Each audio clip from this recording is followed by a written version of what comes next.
वो कहावत तो आपने सुनी होगी, जो महाभारत में नहीं वो दुनिया में कहीं नहीं। महाभारत भाइयों के बीच में हुई एक भयानक युद्ध की कहानी, जिसके बारे में कहा जाता है कि ना तो ऐसा भयानक युद्ध कभी लड़ा गया था और ना ही कभी लड़ा जाएगा। क्या सच में भारतवर्ष के इतिहास में महाभारत हुई थी, या फिर हमें ये कहानी सिर्फ धर्म और ज्ञान को समझाने के लिए सुनाई गई थी? आज हम ये सवाल समझने की कोशिश करेंगे। Was Mahabharat real? 600 ईसा पूर्व में आप जरा भारत का नक्शा देखिए। मत्स्य, कुरु, पांचाल नाम सुने हुए लग रहे हैं, राइट? जी हाँ, ये महाभारत में मेंशन किए गए राज्य हैं।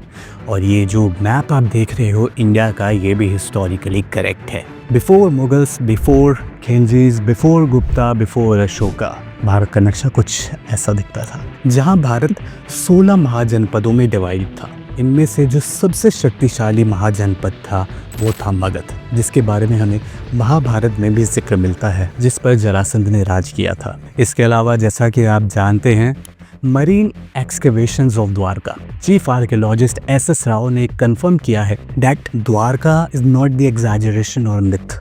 एक्सकवेशंस के दौरान जो भी स्ट्रक्चर्स, पिलर्स, आर्टिफैक्ट्स वगैरह मिले हैं वो काफ़ी सिमिलर है द्वारका के डिस्क्रिप्शन में, जैसा कि हमें महाभारत और अन्य कई पुराणों में बताया गया है।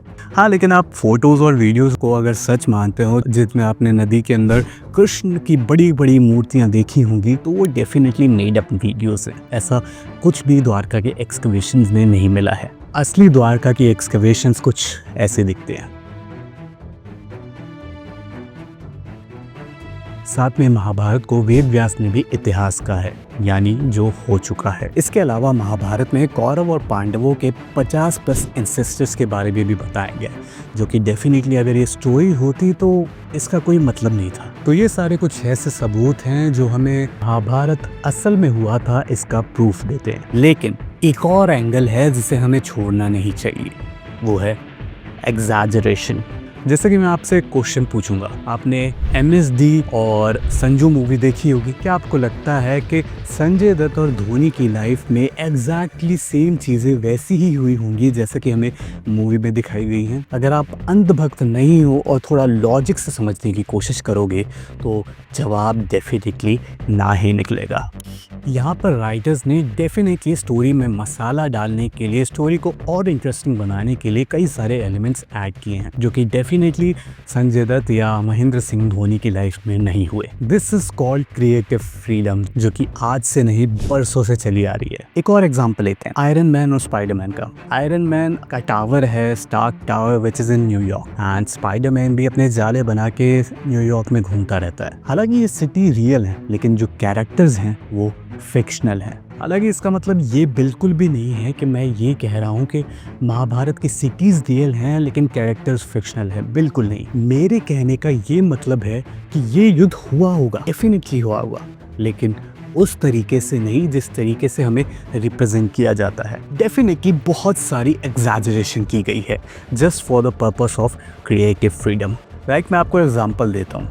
महाभारत में लिखा है कि भीम के पास 100 हाथियों का बल था। इसको अगर हम मेटाफोरिकली लें तो भीम डेफिनेटली बहुत ताकतवर था, और उसकी ताकत को रिप्रेजेंट करने के लिए 100 हाथियों का मेटाफोर यूज किया गया है। एक और एग्जांपल लेते हैं। महाभारत में लिखा है कि अभिमन्यु माँ के गर्भ में चक्रव्यूह तोड़ना सीख गया था। मेटाफोरिकली इसका मतलब है कि अभिमन्यु एक्स्ट्रा ऑर्डिनरी ट्रेन था सिंस चाइल्डहुड, किसी जीनियस चाइल्ड प्रोडिजी की तरह। कहा जाता है कि कर्ण के कवच और कुंडल सूर्यदेव ने दिए थे और उन्हें कोई भी अस्त्र तोड़ नहीं सकता। इसका मेटाफोरिकल सेंस ये बनता है कि कर्ण के पास इतना पावरफुल आर्मर था जो उस समय के मेटलर्जी या रॉयल प्रोटेक्शन का सिंबल हो सकता है।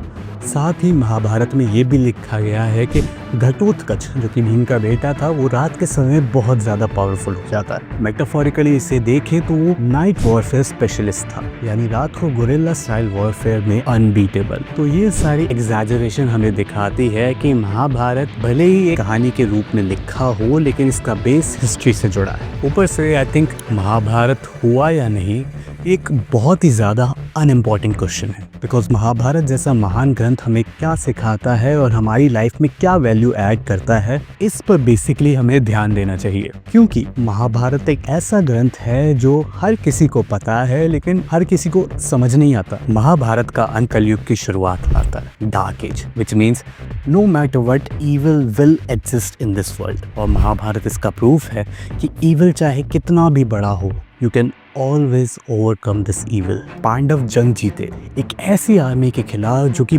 बहुत शक्तिशाली है, उनसे बहुत ज्यादा बड़ी है। और यहीं पर कहानी का जो असली मतलब है वो स्टैंड करता है। ईविल एग्जिस्ट करता है इस वर्ल्ड में, जेलसी के रूप में, सेल्फ डाउट के रूप में, ग्रीड के रूप में, but no matter how the big evil is, it can always be overcome by these 6 qualities. Sahadev की डिफिकल्टीज ओवरकम करने की स्ट्रेंथ, नकुल का कॉन्फिडेंस, अर्जुन का फोकस, भीम की फिजिकल और मेंटल स्ट्रेंथ, युधिष्ठिर के क्लीन एथिक्स और द्रौपदी का विश्वास भगवान कृष्ण में, जो दिखाता है कि फेथ के बिना कोई भी युद्ध नहीं जीता जा सकता।